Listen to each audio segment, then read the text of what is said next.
Solar constant को इस तरह समझते हैं। मान लीजिए ये आपका सन है, ठीक,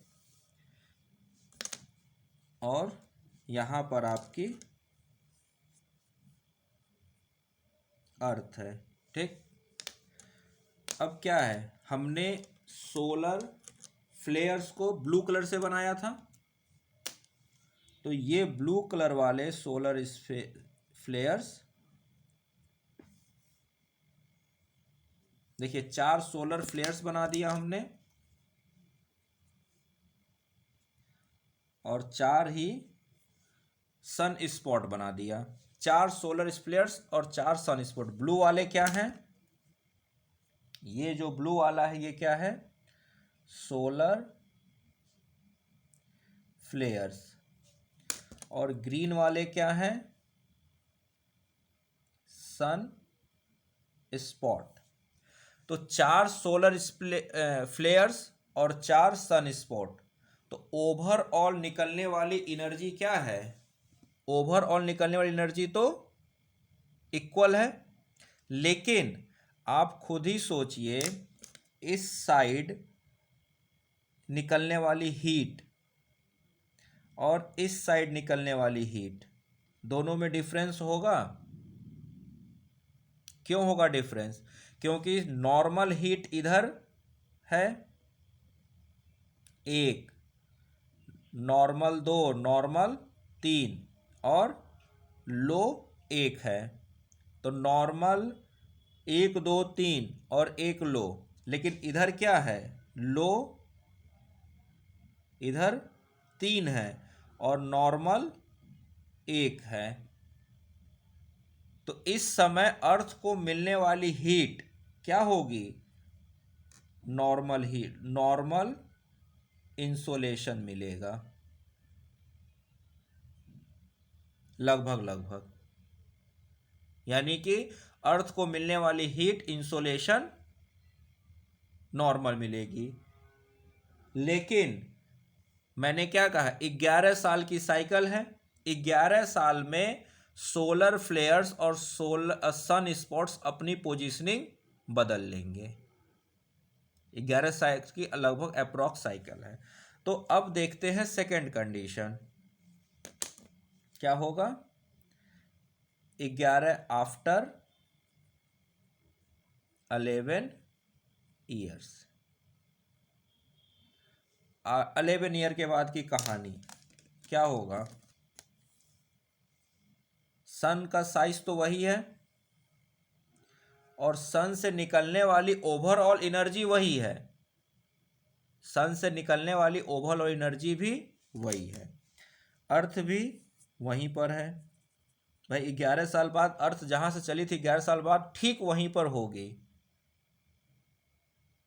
1 दिसंबर 2021 को, 1 दिसंबर 2020 को जब अर्थ, 1 जनवरी 2020 को अर्थ जहां थी, तो 1 जनवरी 2021 को भी अर्थ वहीं पर होगी, क्योंकि 365 दिन में तो पूरा चक्कर काट गई ना। 11 साल बाद भी अर्थ यहीं पर होगी, ठीक। लेकिन सन में क्या होगा, सन के में थोड़ा सा बदलाव आएगा। किस चीज़ में, कि मान लीजिए यहाँ पर तो सोलर फ्लेयर्स है, लेकिन सॉरी जगह बदल जाएगी ना, तो जहां सोलर फ्लेयर है वहां पर क्या आ जाएगा, सन स्पॉट। क्या आ जाएगा, सन स्पॉट। तो अब ब्लू की जगह यहां पर ग्रीन आ गया, और यहां पर जो सोलर फ्लेयर था वहां पर क्या आ गया, सॉरी सन स्पॉट की जगह सोलर फ्लेयर, और यहां पर क्या आ गया, solar flare, solar flare, solar flare, और यहां पर आ जाएगा सन स्पॉट। तो ये क्या है, ये है सन स्पॉट ग्रीन वाला, और ब्लू वाला क्या है, सोलर फ्लेयर। अब देखिए 4 सोलर फ्लेयर 4 सन स्पॉट यहां भी हैं, तो ओवरऑल एनर्जी तो बराबर है, ओवरऑल एनर्जी बराबर है। लेकिन जब एनर्जी यहां से निकलेगी तो ये क्या है, लो 1, सॉरी लो 2, लो 3 और लो 4, और यहाँ पर क्या आएगा, नॉर्मल 4। तो लो की क्वांटिटी ज़्यादा हो गई ना इस साइड, और इस साइड तो क्या है, नॉर्मल 1, नॉर्मल 2, नॉर्मल 3, और यहाँ पर क्या है, लो 1। तो जो ज़्यादा हीट देने वाली कंडीशन थी वो तो अब इस साइड हीट दे रही है, अर्थ की तरफ जो हीट निकले उसमें लो ज़्यादा है। तो जब लो क्वांटिटी ऑफ हीट जाए, इसका मतलब है कि यहाँ पर क्या होगा, लो इंसोलेशन अर्थ को मिलेगा। तो 11 साल तक अर्थ क्या होगी, लो इंसोलेशन में रहेगी, और फिर 11 साल बाद फिर अर्थ को हाई इंसोलेशन मिलेगा। तो ये क्या है, हर 11 साल में होने वाली घटना है। तो इसलिए इसका बहुत ज़्यादा इफेक्ट नहीं आता। लेकिन एक चीज़ हमेशा याद रखिएगा कि इसकी वजह से हम क्लाइमेट चेंज में जब कहते हैं ना कि इस साल बहुत गर्मी है, इस साल बहुत ठंडी है, तो जब हम इस वाले कंडीशन में रहेंगे नॉर्मल वाले में, तो हमें गर्मी जो होगी वो अधिक लगेगी। यानी कि हम उस वक्त सोलर फ्लेयर्स वाले की तरफ ज़्यादा है। तो जब गर्मी ज़्यादा फील हो रही तो हो सकता है कि उस साल सोलर फ्लेयर्स जो हैं वो अर्थ की तरफ ज़्यादा आ चुके हों। ठीक है, जिस साल गर्मी थोड़ी कम पड़ती है तो ये लगातार कुछ सालों तक रहेगा, लगातार 4 साल 5 साल तक गर्मी ज़्यादा पड़ेगी, फिर लगातार 4 साल 5 साल तक गर्मी थोड़ी कम पड़ेगी। वो क्यों है, इन सोलर फ्लेयर्स और सन स्पॉट्स का आपस में जो पोजीशनिंग चेंज होती है उसकी वजह से। तो इंसोलेशन की क्वांटिटी नॉर्मल हो गई जब सोलर फ्लेयर्स आ गए, तो हीट, सोलर इंसोलेशन बढ़ गया, हीट ज़्यादा लगेगी। जब सन स्पॉट्स आ गए तो सोलर रेडिएशन की क्वांटिटी ही घट गई, तो इंसोलेशन यानी एनर्जी रिसीव्ड ही कम हो गया। भाई आपने 4 लकड़ी के टुकड़े रख दिए बड़े बड़े, तो आग बहुत तेज लगेगी। आपने क्या किया, लकड़ी की क्वांटिटी 2 कर दी, आग अपने आप कम हो गई। बस यूं समझिए कि आपने 3 बड़े बड़े हीटर लगा रखे और एक छोटा हीटर लगा रखा है, तो मिलने वाली एनर्जी ज़्यादा हो गई। 11 साल बाद आपने क्या किया, 3 छोटे हीटर और एक बड़ा हीटर, तो मिलने वाली एनर्जी कम हो गई। सिंपल सा लॉजिक है। लेकिन ओवरऑल एनर्जी तो बराबर है, ओवरऑल एनर्जी बराबर है। ठीक है, चलिए तो इसमें कुछ और पॉइंट लिख लेते हैं। तो सोलर कांस्टेंट में सबसे इंपॉर्टेंट बात ये समझनी है कि सन को अगर हम ओवरऑल देखें तो उससे निकलने वाली एनर्जी हमेशा बराबर है, लेकिन हम सन के किस साइड में हैं उस चीज़ को देखना है। अगर हम सन के उस तरफ हैं जहाँ पर सोलर फ्लेयर्स की क्वांटिटी ज़्यादा है तो हमें हीट ज़्यादा मिलेगी।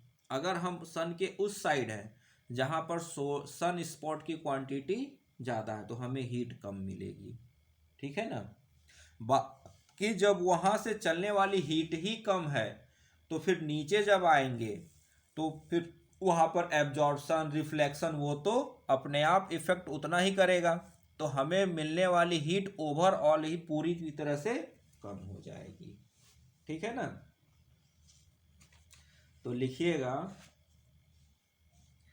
तो लिखिए अगला पॉइंट, देखिए बट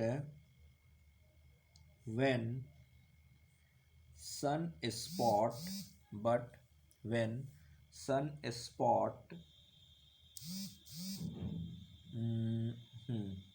देखिए occurs then around them solar cyclones occurs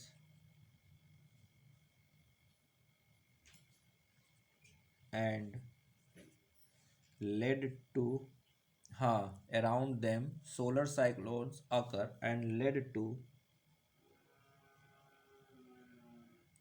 increase the solar radiation। अब ये क्या हो गया,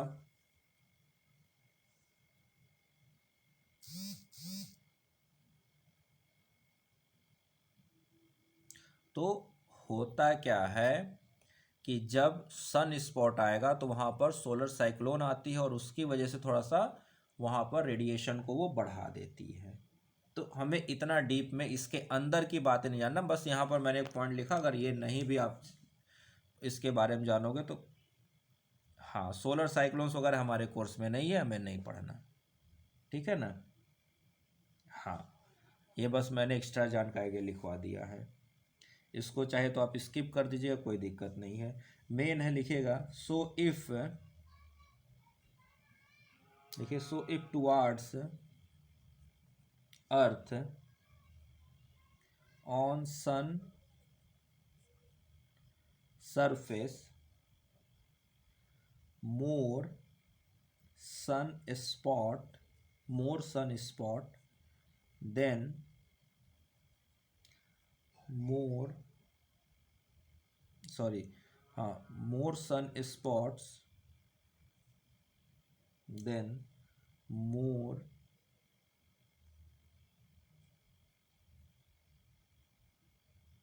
radiation towards अर्थ।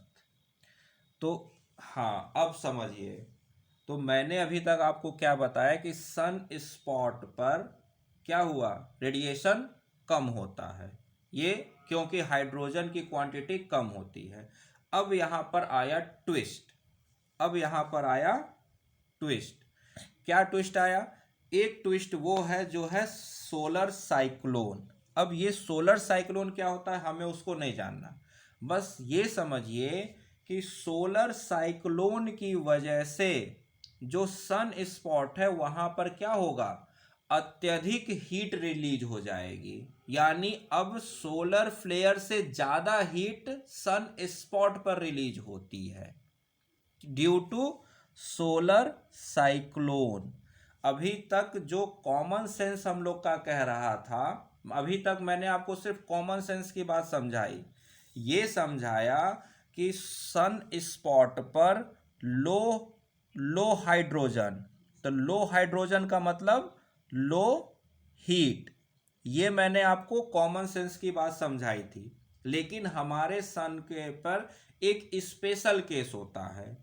क्या स्पेशल केस होता है कि हमारा सन जो है वो क्या करता है, कहता है कि लो भैया हम तुम्हें लो हीट क्यों दें, हमारे पास हाइड्रोजन कम है, तुम्हारे पास हीट कम है, तो हम तुम्हें एक सरप्लस देते हैं। क्या देते हैं, यहां पर हम स्टार्ट कर देंगे सोलर साइक्लोन्स। अब सोलर साइक्लोन अगर हम तुम्हारे पास स्टार्ट कर दिए, एडअप कर दिए, तो इसकी वजह से तुम्हारी क्या हो गई, हीट यानी कि सोलर रेडिएशन इंक्रीज हो गई।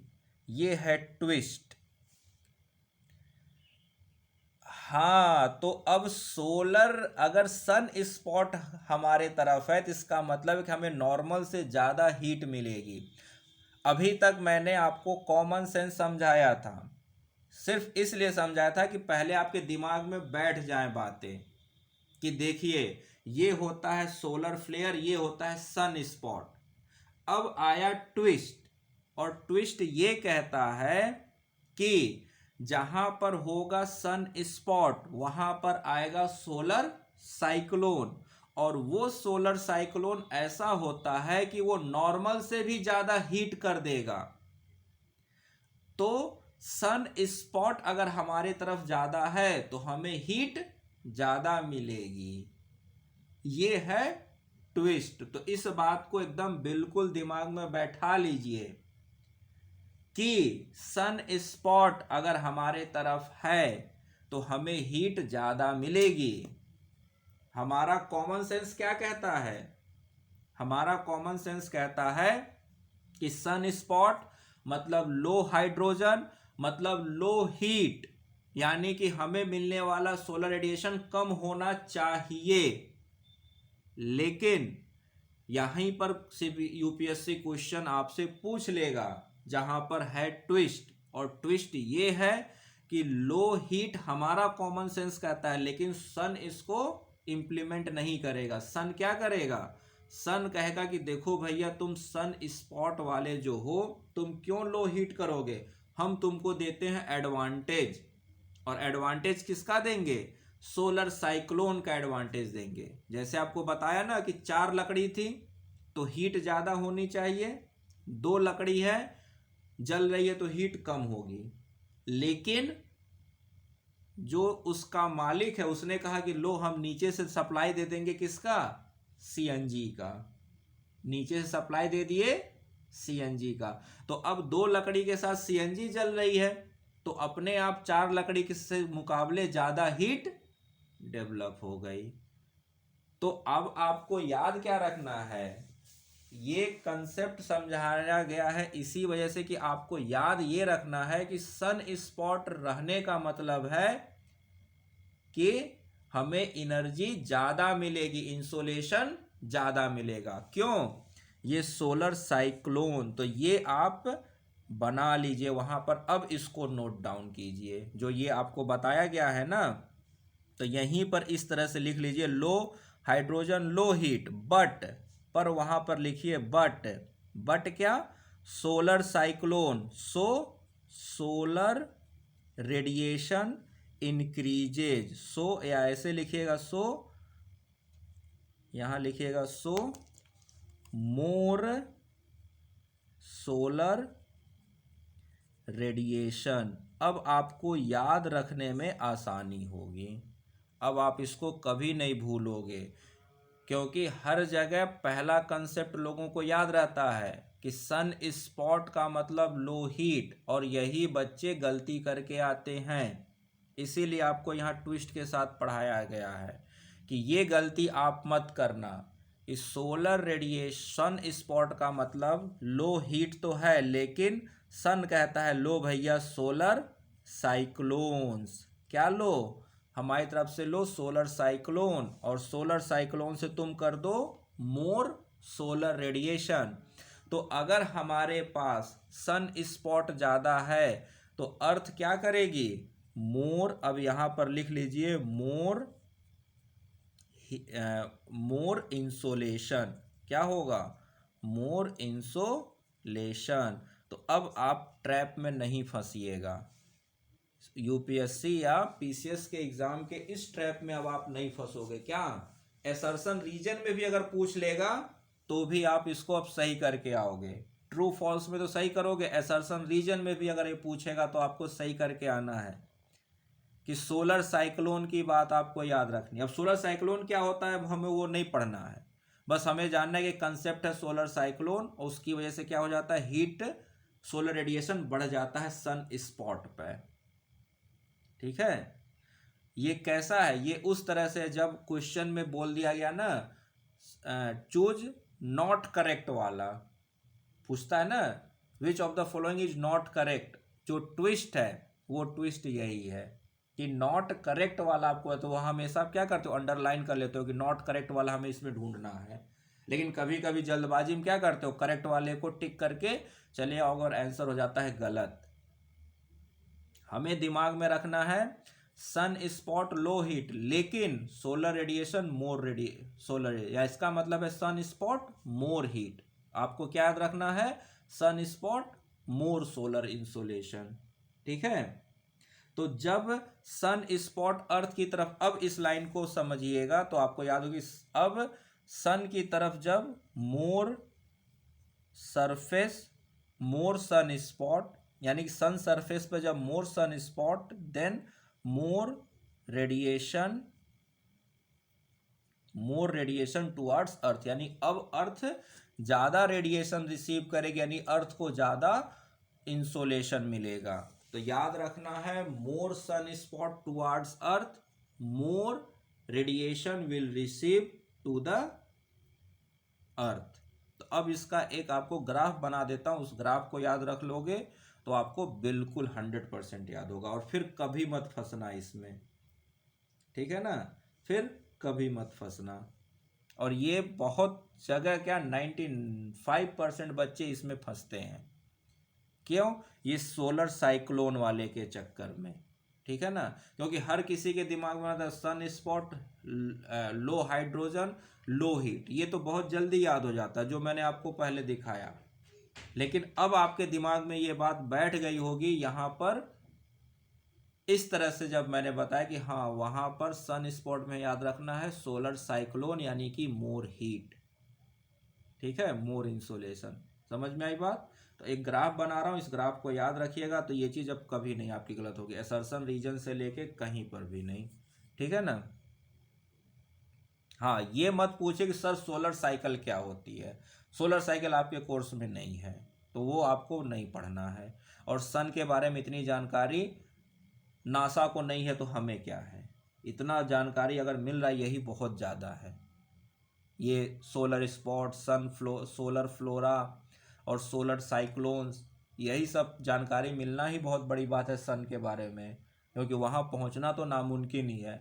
तो हम तो जो नासा या बाकी स्पेस एजेंसीज ने जो सन के आसपास सैटेलाइट्स भेजे उनके द्वारा प्राप्त फोटोज, पिक्चर्स, वीडियो जो हमें मिले हैं, उसी से हमने क्या लगाया, सब अंदाज़ा लगा कर ये सब बातें हमें बताई गई हैं, ठीक है ना। तो अब हम लिखेंगे, इसका एक ग्राफ बनाएंगे, उस ग्राफ को याद रखिएगा। तो ये लास्ट पर हम लोग क्या लिखा था, इफ क्या लिखा था, इफ टुवार्ड्स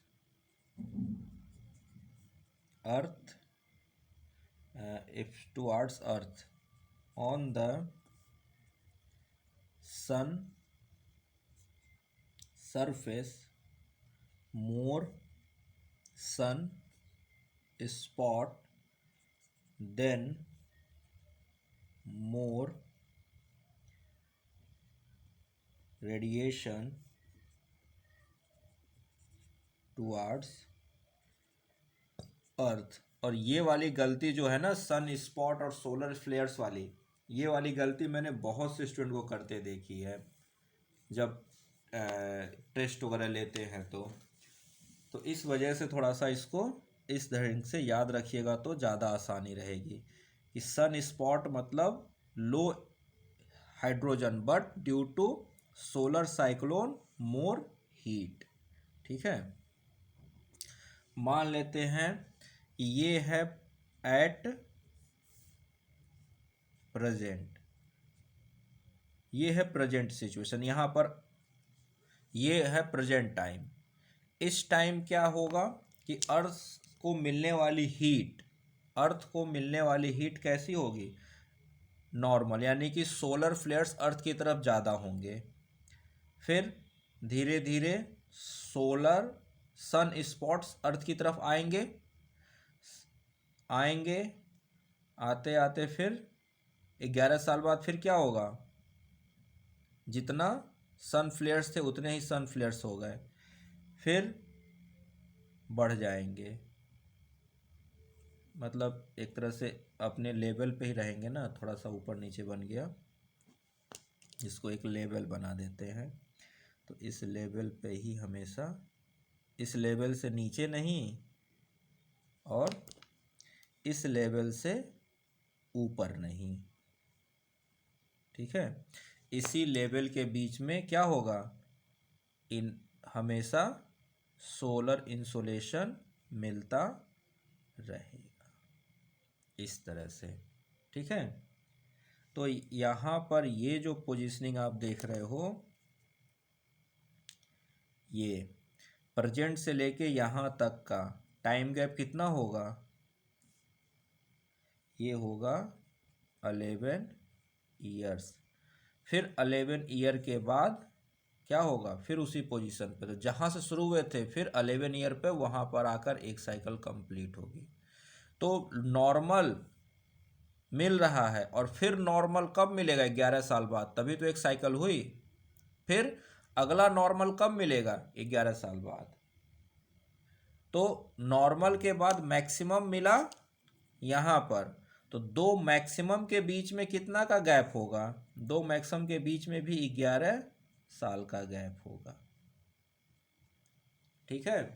दो नॉर्मल के बीच में भी 11 साल का गैप और दो मैक्सिमम के बीच में भी 11 साल का गैप, यानी कि आज अगर हमें मैक्सिमम सोलर रेडिएशन मिला, यानी कि मैक्सिमम सन स्पॉट्स हमारी तरफ हैं, अर्थ की तरफ, तो फिर 11 साल बाद हमें मैक्सिमम सोलर रेडिएशन मिलेगा। ठीक है। या अगर आज हमें प्रेजेंट डेट पर नॉर्मल सोलर रेडिएशन मिला, सोलर इंसुलेशन मिला नॉर्मल, तो फिर 11 साल बाद ही हमें नॉर्मल सोलर इंसुलेशन मिलेगा। ये मैक्सिमम और लोअर मत समझिए, मैक्सिमम एंड नॉर्मल ये क्या है, दिस पॉइंट इज मैक्सिमम और दिस पॉइंट इज नॉर्मल। तो कहानी नॉर्मल और मैक्सिमम के बीच में है, मिनिमम और मैक्सिमम के बीच में कभी नहीं है। ठीक है।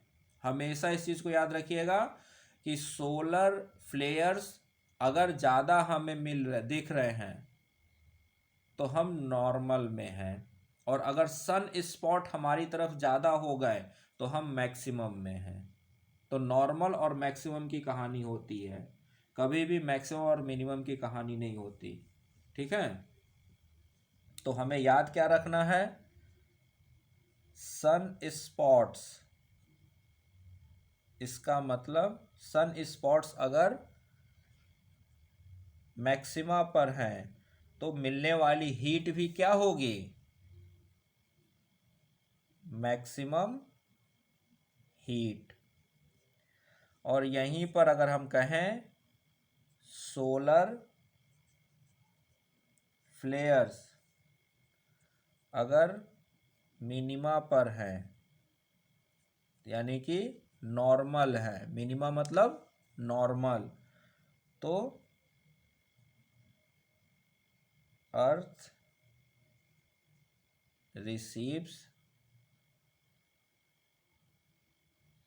Normal heat. कहीं जगह आपको हो सकता है कि यहाँ पर नॉर्मल के बदले मिनिमम हीट लिख देते हैं लोग, मैक्सिमम या मिनिमम, लेकिन मैक्सिमम और नॉर्मल होता है, मिनिमम नहीं होता। ठीक है ना, क्योंकि एक क्वांटिटी से ज़्यादा हो जाता है लेकिन एक क्वांटिटी से कम नहीं होगा कभी भी। ठीक है ना, अगर कम हो गया तब तो पूरा का पूरा इकोसिस्टम का बैलेंस ही बिगड़ गया ना। हमें मिनरल रिसोर्सेज कम हो गया तब तो हम लोग का टेम्परेचर ही डाउन हो जाएगा, पर वो एवरेज टेम्परेचर तो अर्थ का डाउन नहीं होता ना। तो मिलने वाली हीट नॉर्मल और मैक्सिमम होती है। ठीक, तो याद क्या रखना है, अगर हमारे तरफ सन स्पॉट ज़्यादा है तो हमें हीट मैक्सिमम मिल रही होगी, और अगर हमारे तरफ सन स्पॉट्स कम है यानी सोलर फ्लेयर्स ज़्यादा हैं तो हीट हमें नॉर्मल मिल रही होगी। यानी कि सन स्पॉट्स पर हाइड्रोजन कम है तो फीजन कम हो रहा है, इसका मतलब हीट कम हो रही है। लेकिन सन क्या करता है, सन एक अलग का काम कर देता है, सोलर साइक्लोन के थ्रू उसकी हीट को बढ़ा देता है। ठीक है, ये कहानी याद रहेगी। तो यहां पर अब फंसिएगा नहीं, इसीलिए मैंने बाकायदा डायग्राम बना बना के आपको समझाया। ठीक है ना, तो इस तरह से हमने फैक्टर्स अफेक्टिंग सोलर इंसोलेशन के सारे पार्ट पढ़ लिए। तो देखिए इन चारों को, angle incidence, duration of sunshine, distance between earth and sun और ट्रांसपेरेंसी ऑफ द एटमॉस्फेयर, इन चारों में मोस्ट डोमिनेटिंग क्या है, लैटिट्यूडनल एंगल ऑफ इंसिडेंस, यानी कि लैटिट्यूड ऑफ द पोजीशन कह लीजिए या एंगल ऑफ, क्योंकि लैटिट्यूड अगर बदलेगा तो एंगल ऑफ इंसिडेंस अपने आप बदल जाएगा। सोलर कांस्टेंट तो सन से निकलने वाली हीट है ना, इसका लैटिट्यूड से क्या लेना देना। हीट ज़्यादा निकलेगी तो हीट ज़्यादा मिलेगी, चाहे लैटिट्यूड कोई भी हो। हीट नॉर्मल निकलेगी तो हीट नॉर्मल ही मिलेगी। ठीक है, मान लीजिए कि ये पोजीशनिंग है, इस पोजीशनिंग में, ये जो पोजीशनिंग है इस पोजीशनिंग में यहां पर क्या है, सन स्पॉट है। क्या है, सन स्पॉट। तो निकलने वाली हीट तो बढ़ गई। एक मिनट, चलिए इधर बना देता हूं। थोड़ा सा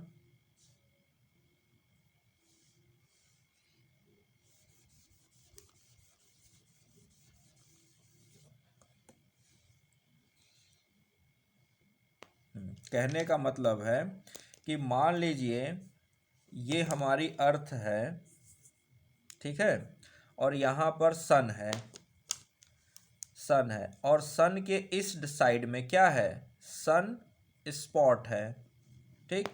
तो यहाँ से हीट चाहे यहाँ गिरे चाहे यहाँ गिरे, अगर यहाँ हीट बढ़ा दिए तो यहाँ पर तो जो रेशियो है वही रेशियो रहेगा। तो मैक्सिमम हीट निकलेगी तो मैक्सिमम हीट पहुँचेगी, चाहे किसी भी एल्टीट्यूड पे आप पहुँचाइए, लैटीट्यूड पे पहुँचाइए, ठीक है, वो तो इनके बीच का रेशियो वही रहेगा। अगर यहाँ पर मैं कहूँ कि नहीं सन स्पॉट नहीं, सन फ्लेयर्स भी ला दोगे तो नॉर्मल हीट होगी, तो इसको भी नॉर्मल मिलेगा, इसको भी उसी के हिसाब से कम हो जाएगा, इसको भी उसी के हिसाब से कम हो जाएगा। तो ये बिल्कुल अलग फैक्टर है, इन चारों से बिल्कुल अलग फैक्टर है सोलर कांस्टेंट, ठीक है ना।